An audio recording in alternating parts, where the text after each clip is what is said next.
vamos lá, irmãos. Você que está nos acompanhando e você que está chegando, né? Então, estejam atentos aí, que nós estamos já na aula 4 e estamos falando sobre a figura do conselheiro bíblico. Mas nós vamos relembrar aí alguns versos, né? Que a gente ainda vai tratar hoje, mas até para que a gente relembre aí alguns princípios.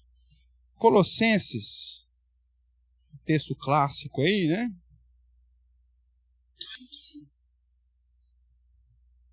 Carta do apóstolo Paulo escrita aos Colossenses, capítulo 3,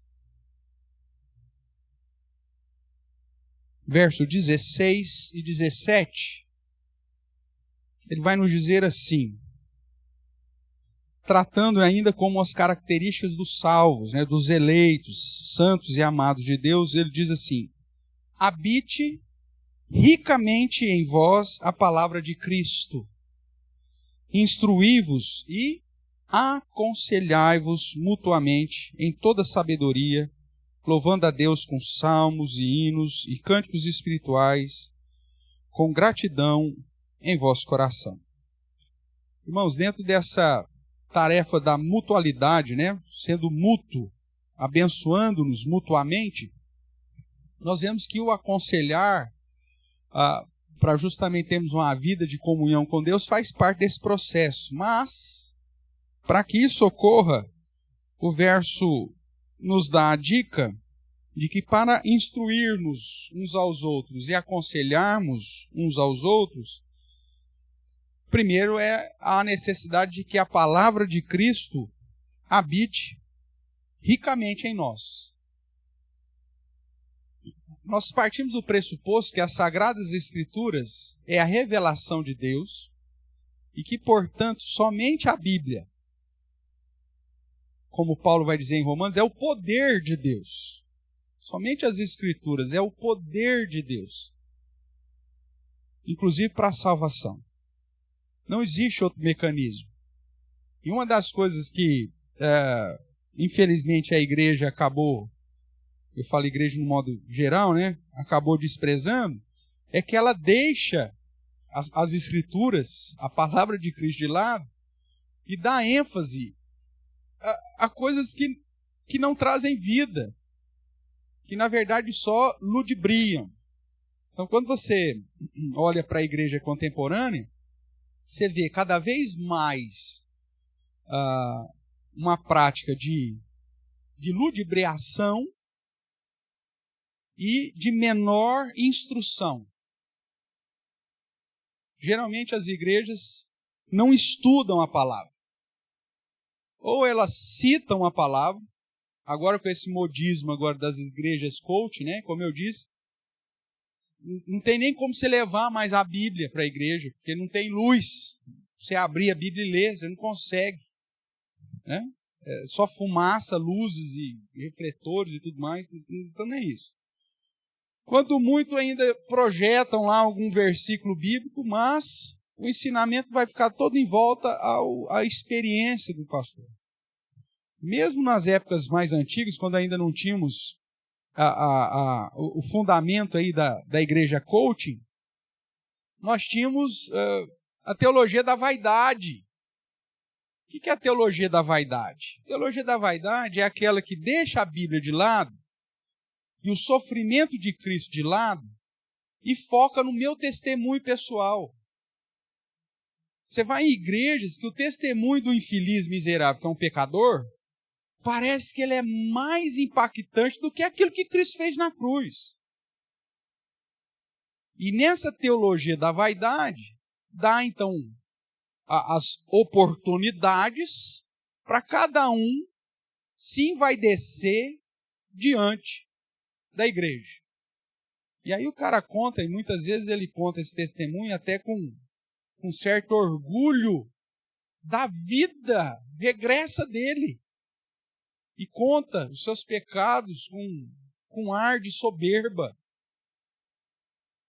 mostrando que aquela experiência ou que a conversão dele, a mudança de vida nele, tem mais poder para gerar transformação no ouvinte do que a simplicidade do Evangelho. E tem gente que acha que no discipulado e no aconselhamento bíblico, isso também vai acontecer. A Bíblia vai apontar que para você pastorear e aconselhar, você precisa estar com o seu coração ou com a sua vida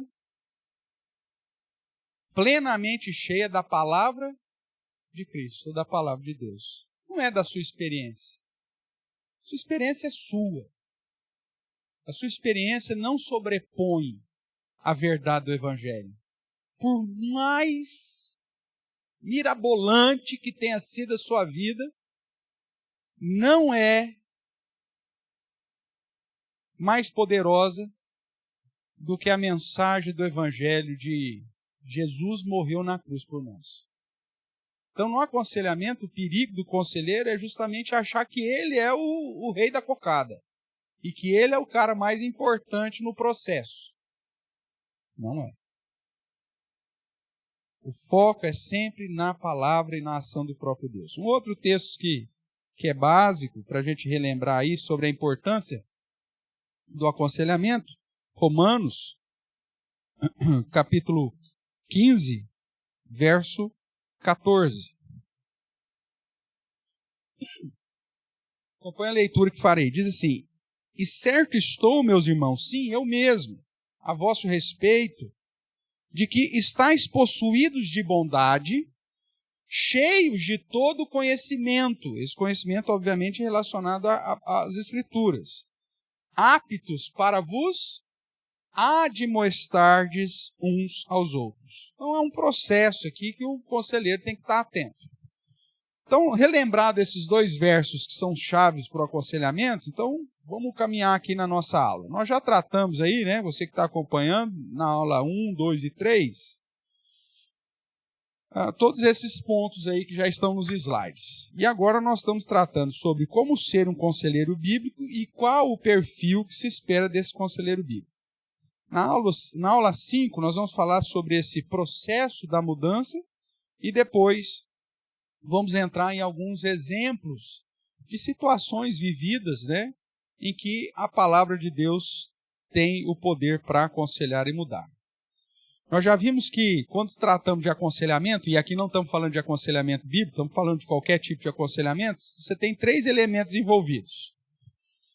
O aconselhado, a pessoa que está pedindo aconselhamento, o conselheiro e o fundamento para aconselhar. Quando você vai para o mundo aí, você chega lá na sua vizinha, né? Sobe no muro, né? Antigamente tinha isso, né?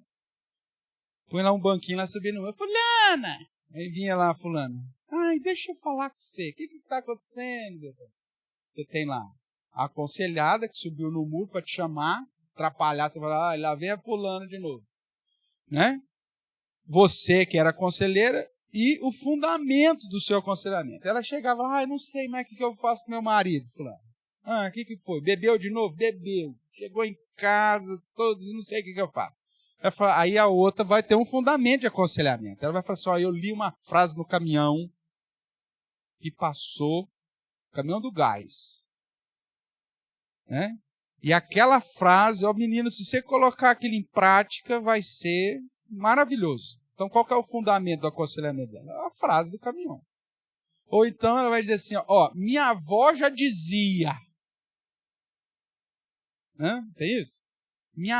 Como minha avó sempre dizia, aí ela vai dar o ensinamento que a avó dela trazia. Esse é o fundamento do aconselhamento. Quando nós estamos tratando de aconselhamento bíblico, a frase do caminhão não vale nada. O que sua avó dizia vale muito menos. E aquilo que você acha da sua cosmovisão também não tem valor. O que tem valor no aconselhamento bíblico é o quê? A Bíblia. Não tem outro fundamento. Então, no aconselhamento bíblico, o fundamento para aconselhar é apenas um: as Sagradas Escrituras. Logo, o conselheiro bíblico ele precisa conhecer e viver a palavra de Deus. Ele precisa ser convertido. Por isso que diz, habite ricamente em vós a palavra de Cristo. Então, olhando, já sabemos que o fundamento é a Bíblia, né? Então, aí começamos a olhar para o conselheiro. O conselheiro é esse instrumento usado pelo Santo Espírito de Deus para guiar, para orientar o aconselhado nesse processo de entender o problema na visão de Deus, nesse processo de produzir esperança para esse aconselhado em Deus e, ao mesmo tempo, ajudá-lo a aprender a mudança e a praticar o que a Bíblia diz. Vimos que o aconselhar é uma tarefa gratificante, mas tem os seus pesares, né? Na palavra aí de Gary Collis, que dentro do contexto reformado não é muito bem aceito, né? Justamente porque Gary Collis ele usa uma linha de aconselhamento de integração com a psicologia.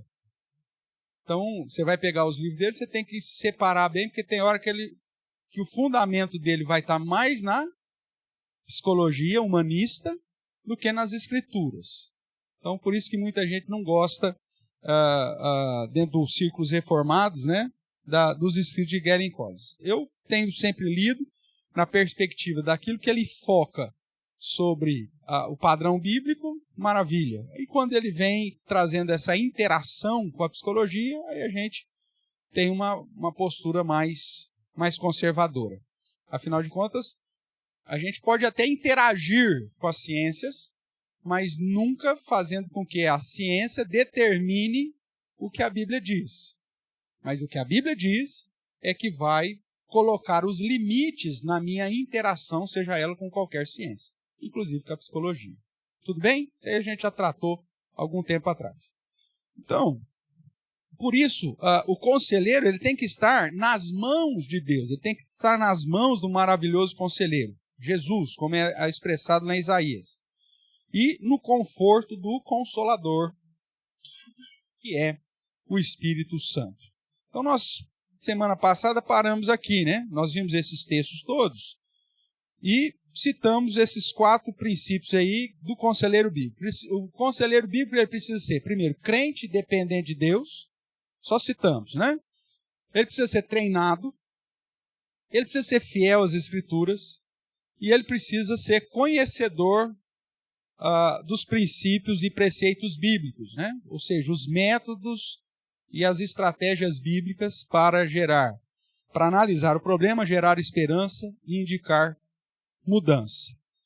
Hoje nós vamos reforçar um pouquinho dessas características. Então, por que eu digo que o conselheiro bíblico precisa ser crente e dependente? O que significa, então, o que eu quero dizer com isso? Que é alguém que já passou pelo novo nascimento. Alguém que possui o Espírito Santo e que anda com Jesus.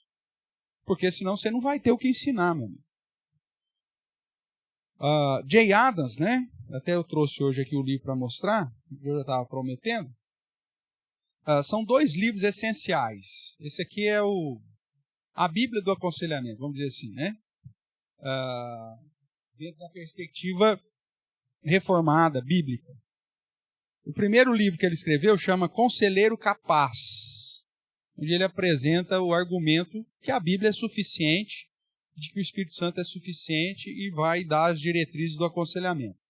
E esse é o segundo livro, né, que é o Manual do Conselheiro Cristão. Infelizmente, esses livros não estão publicados, né? Hoje, para você comprar, ele é uma dificuldade, talvez você vai conseguir em sebo, mas eu sei que também tem pessoas vendendo pela internet. Então, talvez você encontre aí em boa qualidade, tanto o Conselheiro Eficaz quanto o Manual do Conselheiro Cristão. Se Deus realmente estiver te direcionando para atuar nesse tipo de ministério, esses 2 livros você tem que, pelo menos, dar uma lida neles. Se não adquirir, pelo menos dar uma lida. Então, J.A. Adams, com M, esse Adams, o Manual do Conselheiro Cristão.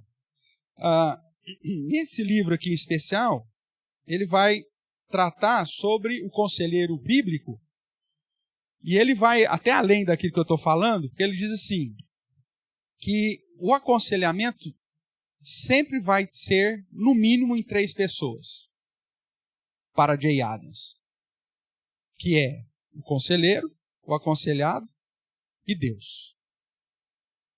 No aconselhamento bíblico você não pode tirar Deus da jogada. Seja no fundamento do ensinamento bíblico e na presença da ação. Eu prefiro dizer que a primeira característica do conselheiro bíblico é ele ser crente e dependente, porque, de certa forma, uma pessoa crente e dependente é aquela que já tem o Espírito Santo e que vive na dependência do Espírito Santo. Então, obviamente, esse conselheiro vai estar lá. Porque você pegar a figura de um conselheiro qualquer, e esse conselheiro qualquer chega lá, ô Deus, ajuda a gente aqui, não vai fazer diferença nenhuma. O conselheiro ele tem que ser crente, ele tem que estar em comunhão com Deus, ele tem que estar sob a direção do Espírito Santo. E para ele estar debaixo da direção do Espírito Santo, ele tem que ter passado pelo novo nascimento, ele tem que ter sido regenerado, nascido de novo. Então, pastor, tem como um descrente fazer aconselhamento bíblico? Não.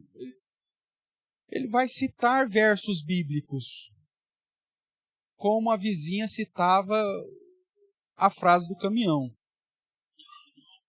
Mas ele não vai ser direcionado a guiar e orientar o aconselhado de uma maneira que a Bíblia realmente aponta para aquele que está cheio do conhecimento da palavra, cheio de bondade e apto para admoestar.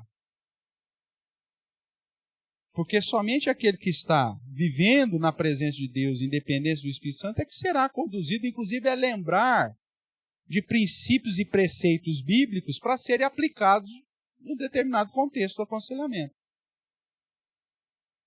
Olhando lá para João, dá uma olhadinha aqui para mim. Lá no Evangelho de João, nós citamos agora há pouco na reunião de oração, quando ele trata do Consolador,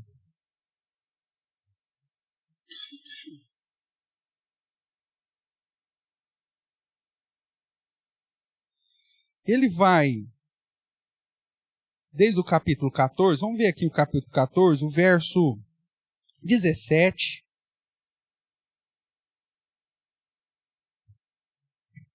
Ele vai dizer assim, abriu aí, João 14, 17.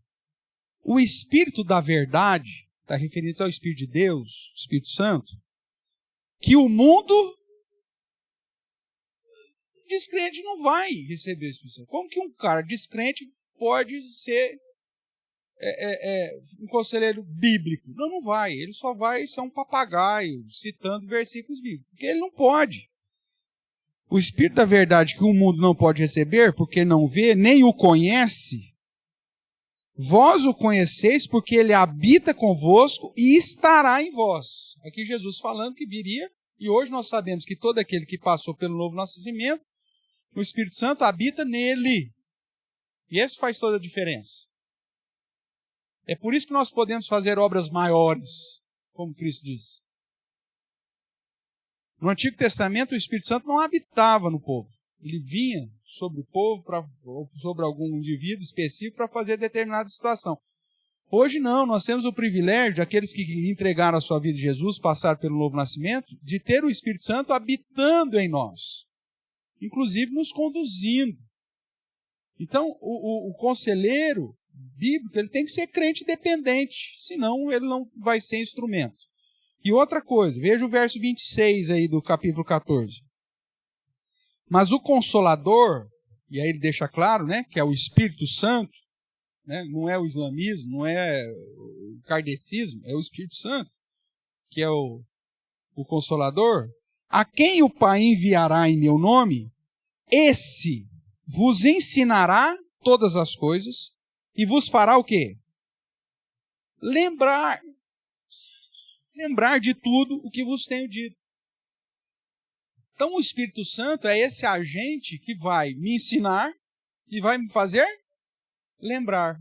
É aquela situação, mas eu só vou lembrar daquilo que eu conheço, meu amigo.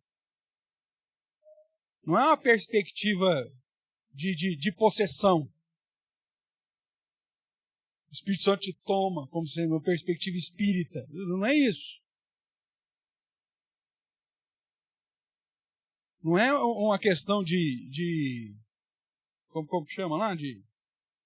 pessoa possessa lá, ela psicografia. Não é isso. Ele habita em você, ele te conduz, ele te lembra, mas não é possessão. Ricardo?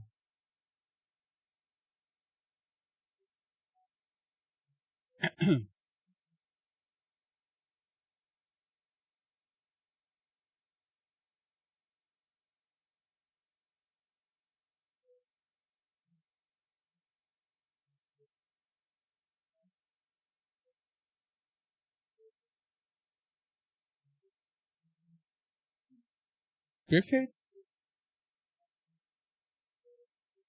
Sob a inspiração do Espírito Santo é que eles lembraram, sim, Esse é. Se nós temos, e outra, Pedro vai dizer, né? Nós recebemos a palavra de Deus por inspiração do Espírito Santo.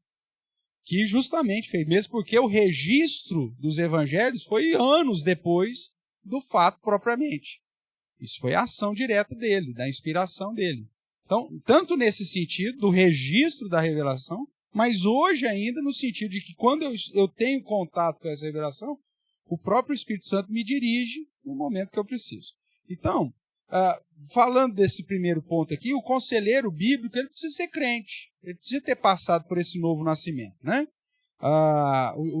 Para Jay Adams, ele, como eu já disse, ele diz que as pessoas envolvidas no aconselhamento são o conselheiro, o aconselhado e Deus.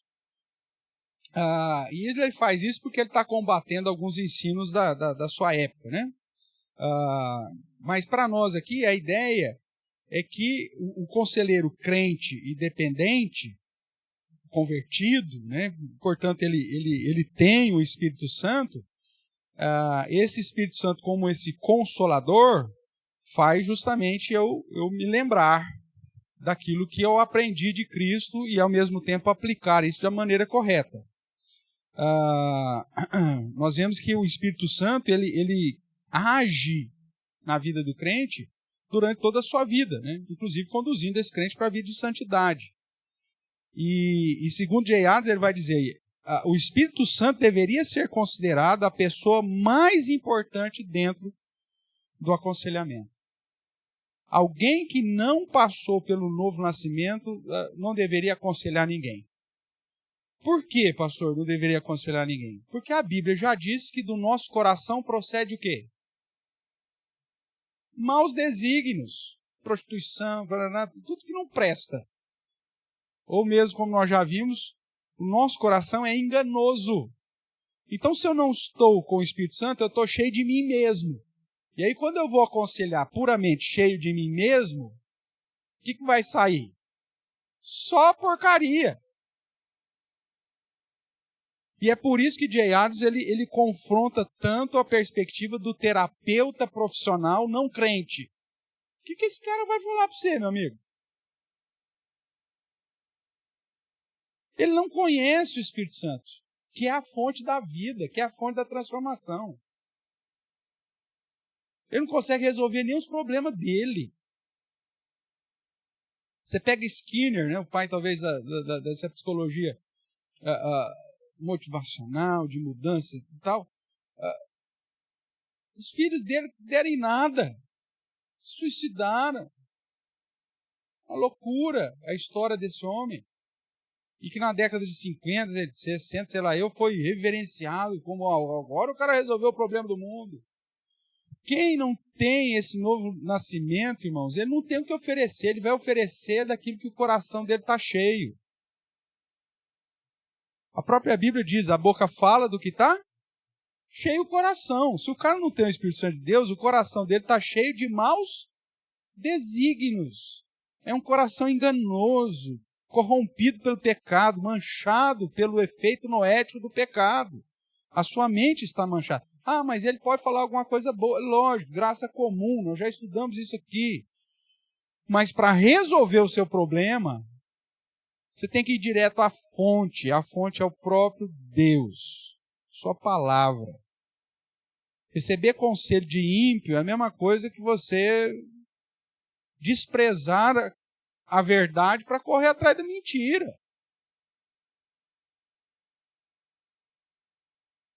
Então, o Espírito Santo, na visão de Jay Adams, é a pessoa mais importante dentro do contexto do aconselhamento. Nesse sentido, ele afirma que no contexto do aconselhamento bíblico, sempre teremos pelo menos 3 pessoas envolvidas. O conselheiro, o aconselhado e Deus. É nesse sentido que ele usa essa afirmação. Ele vai dizer assim: o Espírito, considerado como conselheiro, que é uma das possíveis traduções para consolador, ocupa-se de tal modo do aconselhamento, mediante o ensino e a direção à verdade, que especificamente ele é designado o Espírito da verdade, como nós lemos em João 14:17. Então, o que diz? E o Espírito da verdade, né,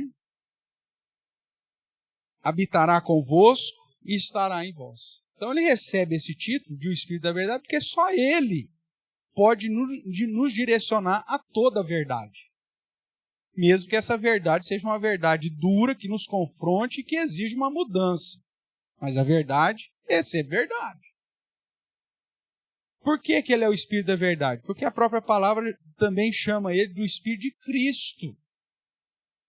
Então o Espírito Santo é o Espírito de Cristo. E por isso, sendo Jesus a verdade e a própria palavra, então ele vai nos conduzir à verdade. Então a melhor maneira de ser tratados, irmãos, no sentido de aconselhamento, é por alguém que tenha passado pelo novo nascimento, regenerado, alguém crente e dependente de Deus. Não alguém aparentemente crente, mas verdadeiramente crente. Tudo bem até aqui? Então é nesse sentido que o conselheiro ele precisa ser. Primeira característica dele, crente e dependente. Segunda, que nós apresentamos, ele tem que ser treinado. Em que sentido eu quero dizer isso? Ele conhece as sagradas escrituras, as sagradas letras, como Paulo vai dizer para Timóteo, né? Conheça as sagradas letras que pode te tornar sábio para a salvação. Essa mesma sagrada letra, ou doutrinas, que Paulo vai dizer para Timóteo, ó, fica fiel a isso, que ela salvará tanto a ti quanto os teus ouvintes. Então, ele precisa ser treinado nesse sentido, no sentido de conhecer as sagradas letras, saber evangelizar, conhecer as doutrinas bíblicas, saber ensiná-la, ser apto para ensinar.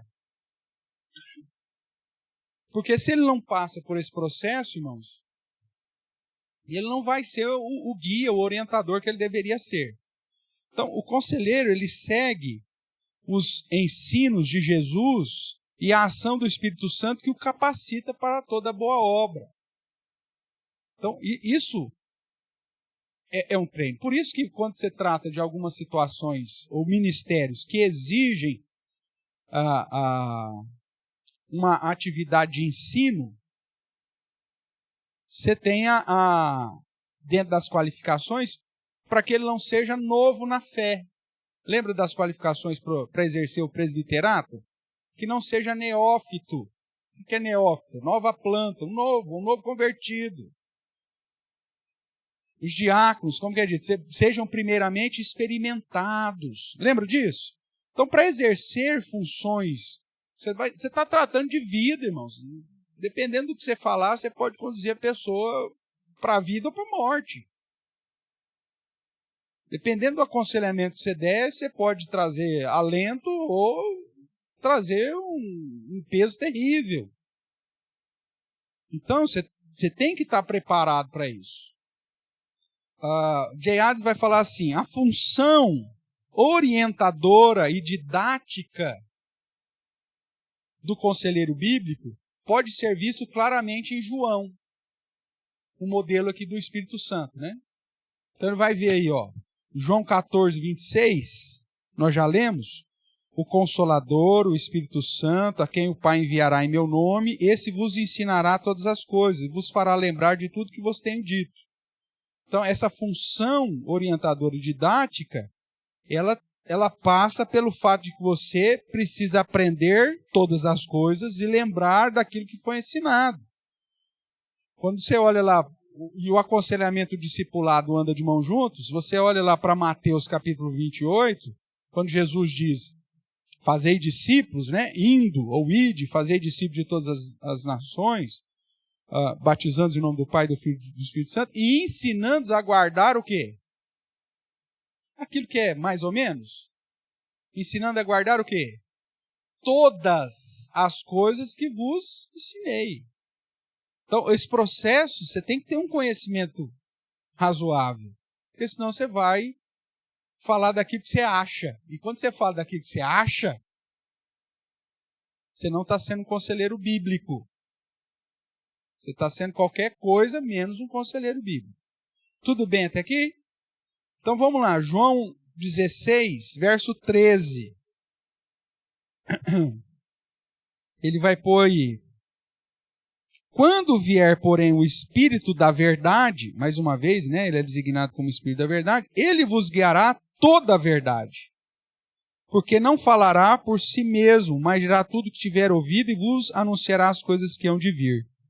O conselheiro, que é crente, dependente do Espírito Santo, de certa forma ele vai ser um instrumento para cumprir a própria missão do Espírito. Que é o quê? De guiar as pessoas à verdade. Se eu estou cheio do Espírito, o Espírito Santo me conduziu ao conhecimento da verdade, agora, cheio do Espírito Santo, eu posso, como instrumento dele, guiar as pessoas à verdade. Então é isso que J. Adams está falando. Na minha função de orientar e na minha função de ensinar, como conselheiro bíblico, eu tenho que fazer a mesma coisa que o Espírito Santo fez comigo. Eu preciso conduzir as pessoas a conhecer a verdade. Jesus já disse isso claramente. Conhecereis a verdade, e a verdade vos libertará. E qual que é a fonte dos problemas, biblicamente falando, das pessoas? É o pecado.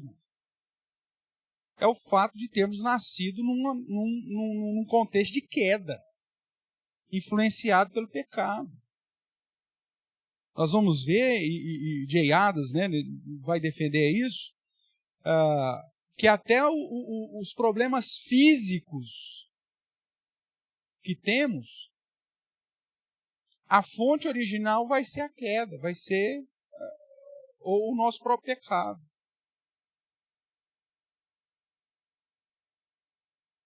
E aí mais para frente eu vou até enfatizar um pouquinho mais disso. Mas veja, não tem como você fugir. A verdade é essa: somos homens caídos, no mundo caído, cuja solução está em Deus. A solução não vai estar em outro lugar, a não ser o próprio Deus.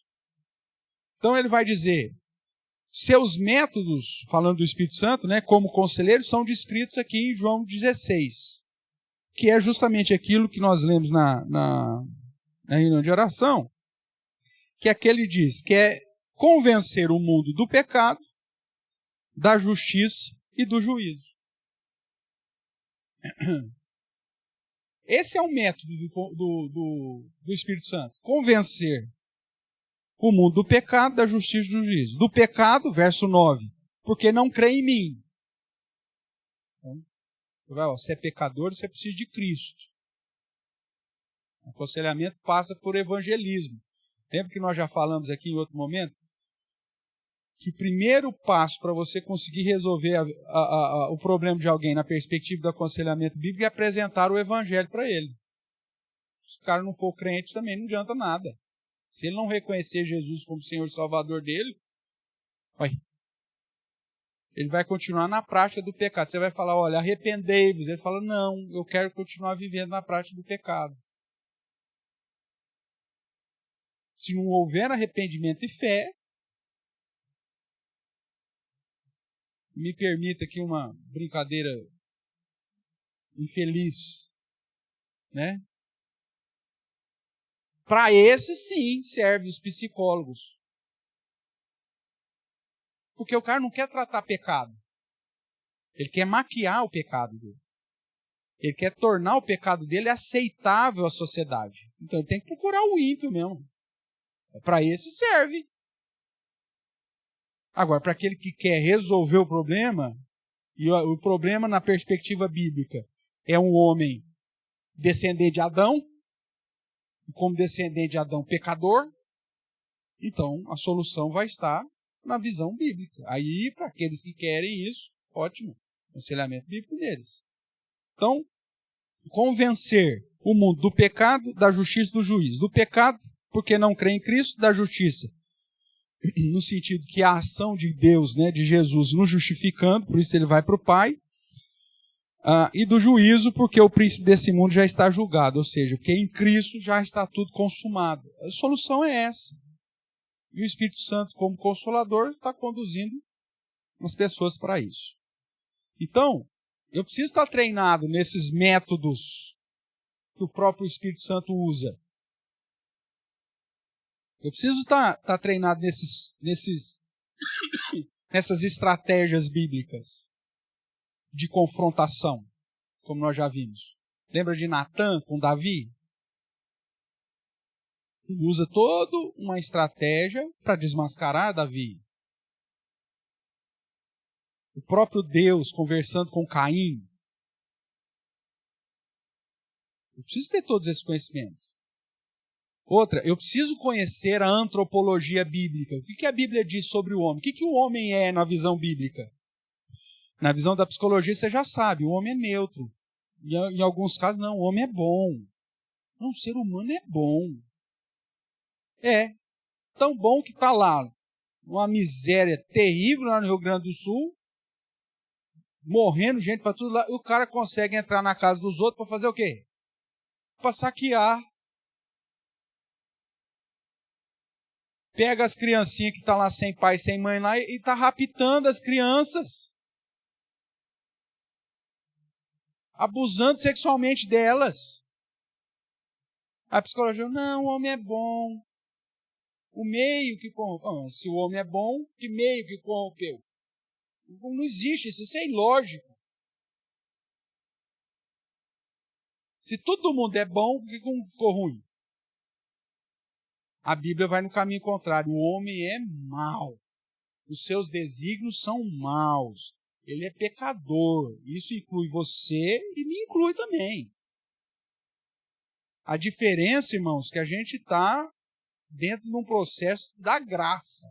Porque se Deus não nos tirasse do lamaçal do pecado e do nosso próprio vômito, nós estaríamos ainda lá. Então, eu preciso ser treinado com a visão bíblica do homem. O que o homem é na visão bíblica? E quais são os efeitos que o pecado trouxe nele? Porque senão eu não vou poder ajudá-lo. Ok? Terceiro ponto aí, que nós falamos que o conselheiro bíblico tem que ser fiel às Escrituras. Como nós já falamos desde o começo, o fundamento do aconselhamento bíblico é somente a Bíblia. Ela é a regra de fé e prática. Não existe outra. Então ela precisa defender a sua inerrância e a sua suficiência. Nós já vimos vários textos aqui nesse sentido. Quando nós olhamos para João 14, 26, nós já lemos, nós vemos que o Espírito Santo nos ensinará todas as coisas e nos fará lembrar as palavras de Jesus. Agora, para lembrar eu preciso meditar, examinar, estudar as Sagradas Escrituras. Ela é a fonte. Porque o mundo vai dizer o seguinte, não, a Bíblia ela tem erros. Ah, nem tudo que a Bíblia diz você pode seguir. Só que, ou como uma zanta que tem por aí, não, a Bíblia precisa ser reescrita, atualizada. Não, a Bíblia é a palavra de Deus, é verdade. É assim que ela se apresenta. Ela é útil para o ensino, para a repreensão, para a correção, para a educação na justiça. Não existe outra. A revelação especial de Deus, ela é suficiente para restaurar a alma. Não precisa de mais nada.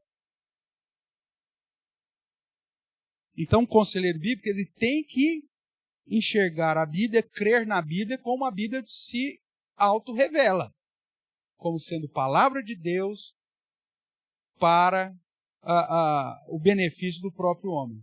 Porque como que você sabe aqui, como eles falam, né? Não, a Bíblia contém a palavra de Deus. Então, o que é, o que não é? Como que nós vamos separar esse negócio aqui? Não tem jeito. Ou nós cremos que ela é, e por providência divina chegou até nós aquilo que realmente deveria estar aqui para nos ensinar, porque nós cremos que Deus é soberano. Então, até aquilo que se perdeu, aquilo que não está aqui, está dentro da soberania de Deus. E isso que nós temos é a palavra. Viva. Esse é o diferencial da palavra de Deus. A Bíblia diz que ela é viva. Lá em Pedro ela vai dizer que ela é viva, e lá em Hebreus vai dizer viva e eficaz, para penetrar no mais profundo do seu ser. Você pode ludibriar quem que você quiser, mas quando a palavra de Deus confronta a sua vida, meu amigo, não tem jeito, ela vai no mais profundo, ela divide o indivisível. É isso que Hebreus está falando. Juntas e medulas, propósito do coração e pensamento, alma e espírito, ou seja, tudo que é indivisível ela consegue penetrar e dividir. E é de dois gumes, que ela corta em cima e embaixo. Onde ela entra, ela faz aquilo que ela precisa fazer. Então, a palavra é o meio.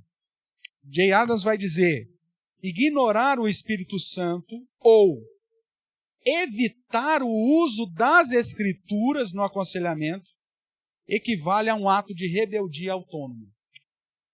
Se desprezar a Bíblia e a ação do Espírito Santo no aconselhamento é rebeldia contra o Criador, que se revelou para curar, para restaurar a alma, como o Salmo 19 nos diz.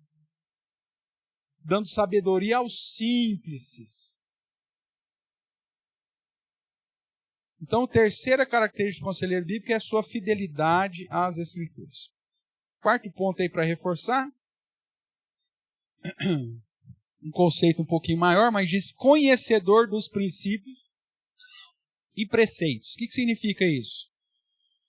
É um cara que medita na lei de dia e de noite, ele sabe aplicar os seus ensinos de um modo prático, ele sabe o caminho e ensina como fazer. É aquilo, aqui somando até com a ideia do ser treinado, né? Mas o treinado, às vezes, você recebe o conceito. E aqui esse quarto ponto é justamente aplicar esse conceito. É o que Moisés recebeu de instrução de Jetro na formação da liderança. Ensina as coisas que eles têm que fazer e o modo como eles têm que fazer. Então o conselheiro ele tem que fazer. Porque senão a pessoa chega, ele tem até um conhecimento da Bíblia. Fala, isso aí é tal coisa. Aí você pergunta, e aí, o que eu faço? Não sei. Qual que é o método bíblico para eu mudar? Não faço ideia. Diagnosticar o problema. Resolve o problema? Vamos pensar numa situação física. Você quebrou o pé. Uma dor miserável. É levado lá no pronto-socorro. Vamos fazer uma radiografia. Aí, fez a radiografia. Quebrou em 2 lugares. Aí você, beleza. Pode ir embora para casa. Resolve? É óbvio que não. É óbvio que não resolve. O diagnóstico do problema não é solução. Você tem que apresentar a solução. Então quebrou em 2 lugares? Quebrou em 2 lugares. Então o que vai fazer? Nós vamos engessar, vai ter que fazer a cirurgia, sei lá o que tem que fazer.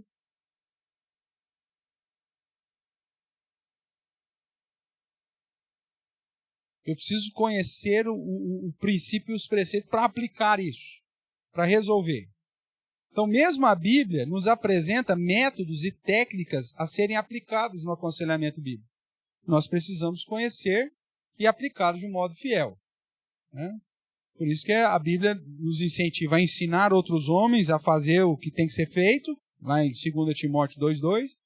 E Tiago 1,25 diz que não adianta ser apenas ouvinte da palavra, você precisa ser o quê? Praticante dela. Né? Então, esse é o processo.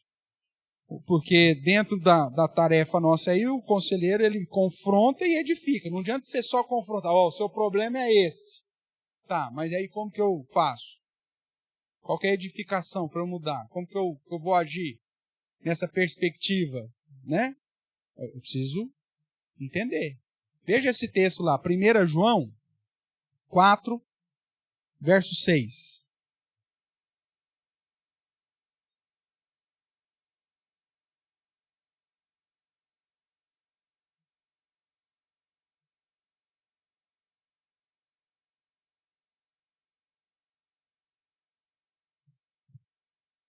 Ô Patrícia, você está chegando agora? Talvez você não conheça o estigma que a igreja presbiteriana tem. A igreja presbiteriana, aí, pelas outras denominações, diz que é uma igreja fria. Tá? Aqui é por causa que você está descobrindo na prática aí, tá bom? Tadinha da Milena. Mas aí você foi para um lugar melhor aí com certeza está mais tranquilo. Então vamos lá, irmãos. 1 João 4.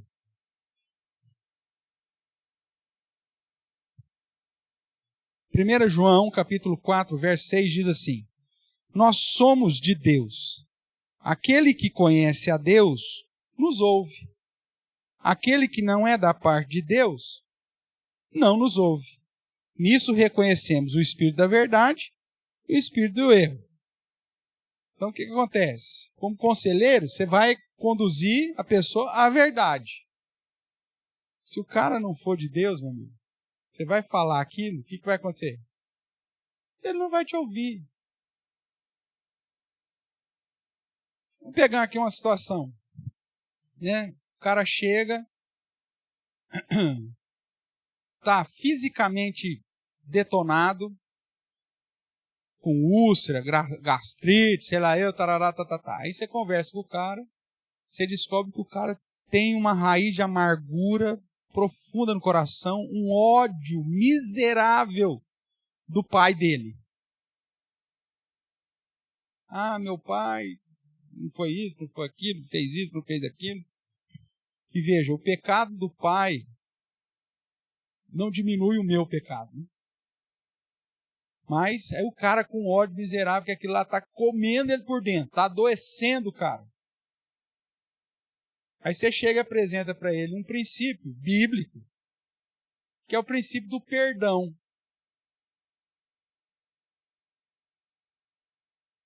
Se ele não é crente, o que ele vai falar para você? Ah, você está de brincadeira comigo, cara. Meu pai fez tudo isso comigo e você vem falar que eu tenho que perdoá-lo? É. Ele vai te ouvir? Não vai.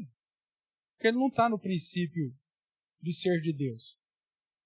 Então, quando você apresenta uma solução que Deus dá, ele não aceita. Ele não ouve. Você pega o exemplo de José do Egito. Aquele menino lá, se não fosse Deus na vida dele, tinha morrido de câncer. Tanta raiva dos irmãos. O que ele faz? Reconhece que Deus é soberano, reconhece que o mal que os irmãos fez com ele acabou resultando em bem, perdoa os seus irmãos e ainda os acolhe. Qual que foi o resultado disso na vida de José?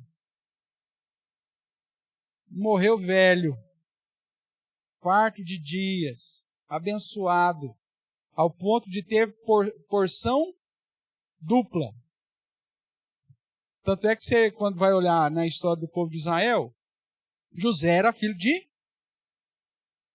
Vamos ver se você vê na escola dominical, quando era pequenininho. José era filho de Jacó. É um dos 12 filhos de Jacó. Mas aonde que está a tribo de José? Você já ouviu falar da tribo de José? Não, mas José não era filho dele? Como que é a tribo de José? Não existe tribo de José. Porque José foi abençoado duplamente. José teve 2 filhos. Quais foram os filhos de José? Efraim e Manassés. Por isso que você tem a tribo de Efraim e a tribo de Manassés, que eram netos de Jacó, mas se tornaram tribos por quê? Porque José recebeu bênção dobrada. E Levi, por ser sacerdote, não recebeu nada. Era diferente. Então, José ficou com aquilo que seria hipoteticamente de Levi e a sua, porque ele recebeu bênção dobrada. Fruto do quê? Porque José foi rancoroso. É isso? Não. Porque ele reconheceu Deus como soberano, reconheceu a bondade de Deus mesmo na adversidade, perdoou os seus irmãos e acolheu os seus irmãos para garantir a preservação da vida da nação de Israel. Veja, o princípio do perdão, ele cura e ele abençoa. Só que você fala isso para um ímpio, ele ri na sua cara. Porque ele não é de Deus, por isso ele não te ouve. Ele não te ouve. O conselheiro ele precisa ser conhecedor dos princípios e preceitos bíblicos. Porque senão, ele não ajuda e não se faz ser ajudado, principalmente com aqueles que não temem ao Senhor. Tudo bem até aqui, irmãos? Ótimo. Vamos caminhar mais um pouquinho aqui, tratando ainda das características do conselheiro bíblico. Eu quero pontuar aqui com vocês o que ele não pode ser. Às vezes a gente fazendo a negativa fica mais fácil de compreender. Então a primeira coisa que o conselheiro bíblico não pode ser: carente.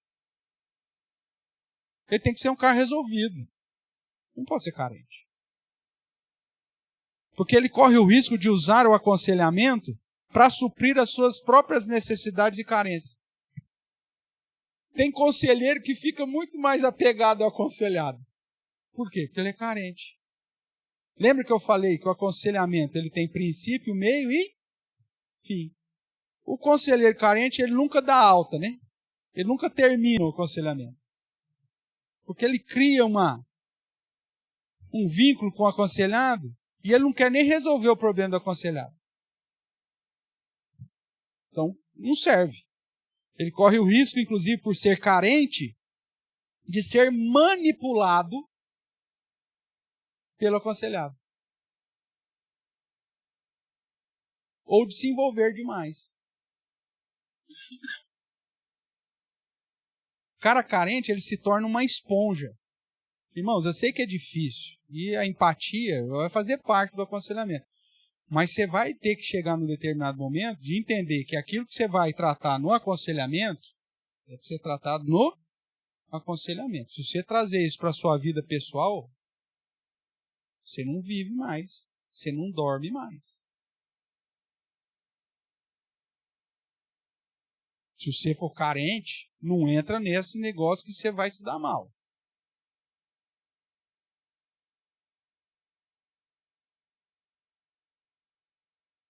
Porque senão você vai ser manipulado e se envolver.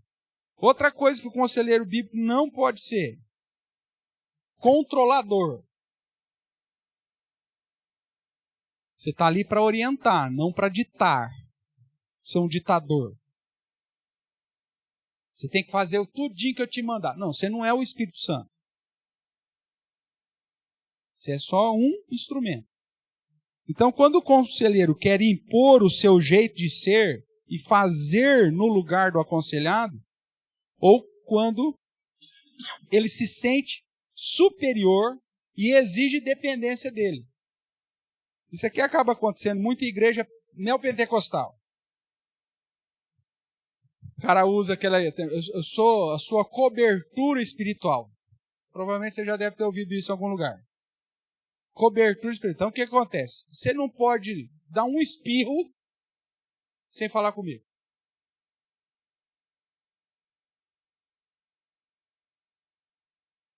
Isso não é ser conselheiro. Isso é assumir o lugar do Espírito Santo na vida da pessoa, controlar a vida da pessoa. E tem algumas igrejas, comunidades que se colocam, o líder se coloca com essa função do Espírito Santo, essa função controladora. Tanto que as pessoas vêm procurar conselho nele, ele que define se o cara compra, se o cara vende, com quem que ele casa. Você vai casar com a Joaninha. Pastor, mas eu não gosto dela. Deus vai fazer você gostar. E determina. Isso não é ser conselheiro. você corre o risco de assumir o lugar do Espírito Santo. E você não pode fazer. Você é apenas um instrumento. Você não pode viver a vida do outro. Você tem que ensinar ele a viver como Deus quer que ele viva. O processo aqui é de ensino, não de controle. Eu já vivi num contexto, por exemplo, que pessoas que estavam numa realidade de uma comunidade dessa, o pastor colocava o fulano como sendo o discipulador do outro. E aí o cara que se acha que foi intitulado lá e designado discipulador, ele achava que ele podia mandar na vida do outro. Então ele assumiu o controle e tal. O cara falou, eu estou pensando em fazer vestibular para tal coisa. Não, você não vai fazer. Eu orei, eu acho que você não deve fazer isso não. Ah, estou interessado, eu acho que eu vou namorar o fulano ou a fulana. Não, você não vai fazer isso não. Deus mandou te dizer. O mesmo Espírito Santo que habita em você não habita em mim?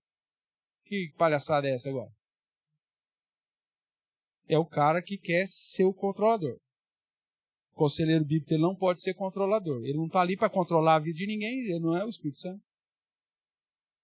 Ele está ali para orientar, para ensinar, para dirigir, mas não para controlar. Outra coisa, não pode ser super protetor. Assume o papel de socorrista, né? Ou papel de mãe. E não deixa o aconselhado crescer. Ele não quer controlar, mas ele quer simplesmente... Sabe aquela mãe que não quer que a criança saia de casa nunca? A mãe do Juninho, que eu conto aqui para vocês. O menino está com 45 anos, até hoje não tirou a rodinha da bicicleta. Porque a mãe tem medo que ele caia.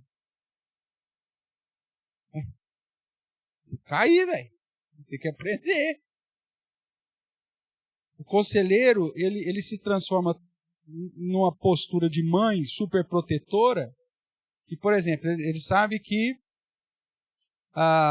o aconselhado ele tem lá as suas inclinações pecaminosas, os seus problemas com determinada situação. Se ele pudesse, né, esse conselheiro, ele fechava todos os botecos do mundo. Explodia a Ambev. Só para o aconselhado não ser tentado a voltar a beber. Não, meu amigo. Você tem que ensinar ele a vencer essas inclinações pecaminosas. Não tirar ele de situações que ele vai ter que enfrentar. Você tem que ensinar ele a lidar com o contexto. Porque você não tem condição de tirá-lo do mundo. Tem? Não tem. Então, você não pode ser super protetor. Esse super protetor, ele corre o risco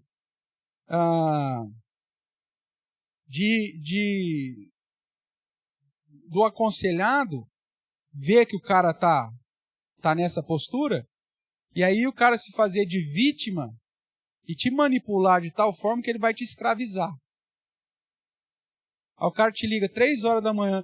Ai, fulano, eu saí de casa, tô aqui na frente do bar, não sei o que eu faço. Aí vai os tontos lá, 3 horas da manhã, correr atrás do cara lá, pra socorrer o infeliz.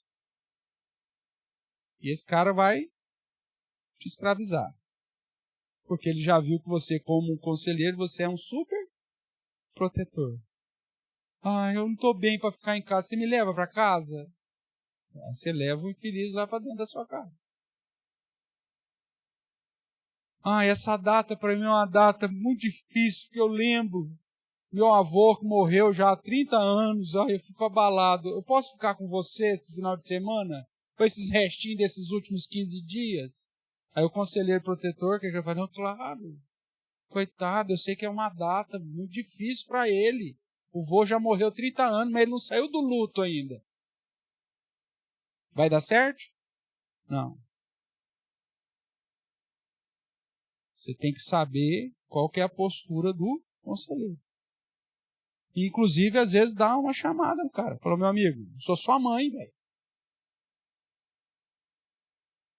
Se você não aprendeu ainda a lidar com essa situação, desculpa, mas você entendeu errado. O meu papel como conselheiro não é ser sua mãe.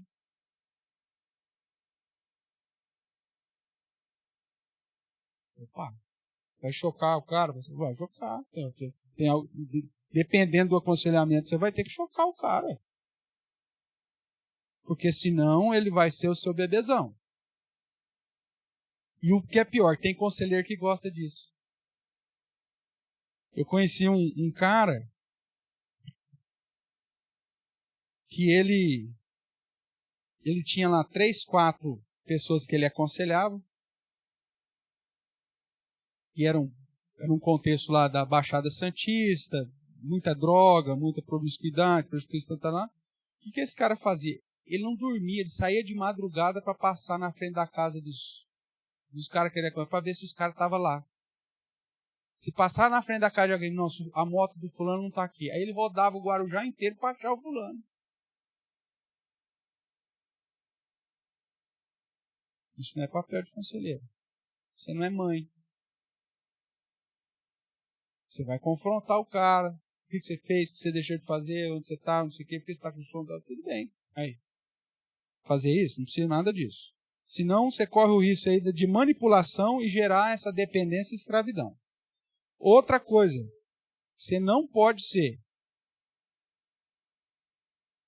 mexeriqueiro, fofoqueiro. O conselheiro ele precisa investigar, ele precisa saber, até para entender o problema, né, ouvir, mas isso não lhe dá o direito de intrometer onde não lhe diz respeito. E muito menos expor o aconselhado. O que eu quero dizer com não se intrometer naquilo que não diz respeito? O aconselhado chega para você e diz assim, eu sofri abuso na minha infância. Tudo bem, ele está te contando que ele sofreu abuso na infância dele. Ótimo. Ele não abriu que tipo de abuso? Tudo bem, você tem que respeitar isso, cara. Mas que tipo de abuso? Quantas vezes? Como que você fez? O que fizeram com você? Isso não precisa saber.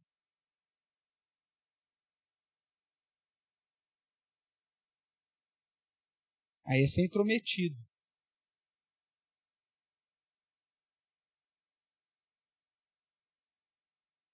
Você não pode fazer. E outra coisa é o seguinte, o cara confiou a você, aquele negócio vai pro túmulo contigo. Se você pegar e chegar e falar para o outro, você expõe o cara, você perde a confiança e nunca mais esse cara vai procurar você como conselheiro. Se você tem dificuldade em guardar segredo, meu amigo, você não pode entrar nesse ministério.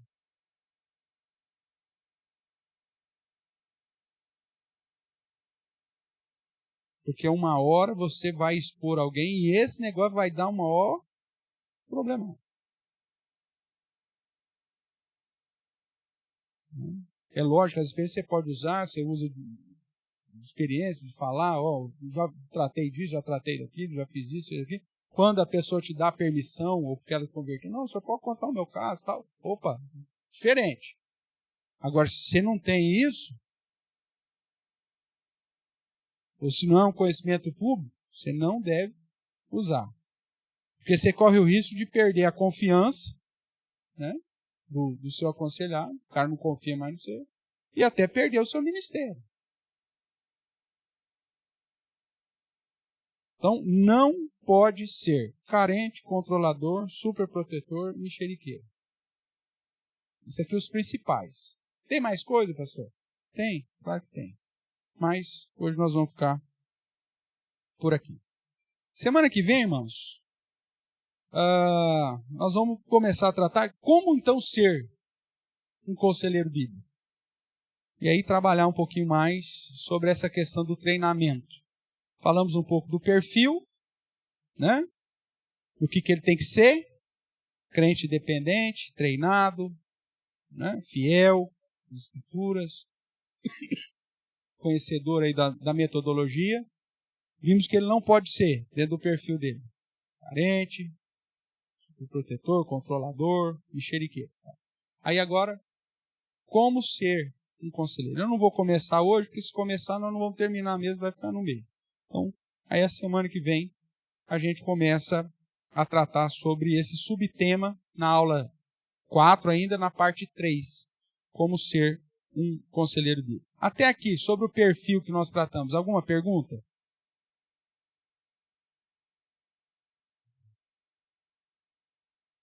Os 4 lá, pontinho lá que nós colocamos, dele ser, e 4 do que ele não pode ser? Tudo bem? Tranquilo?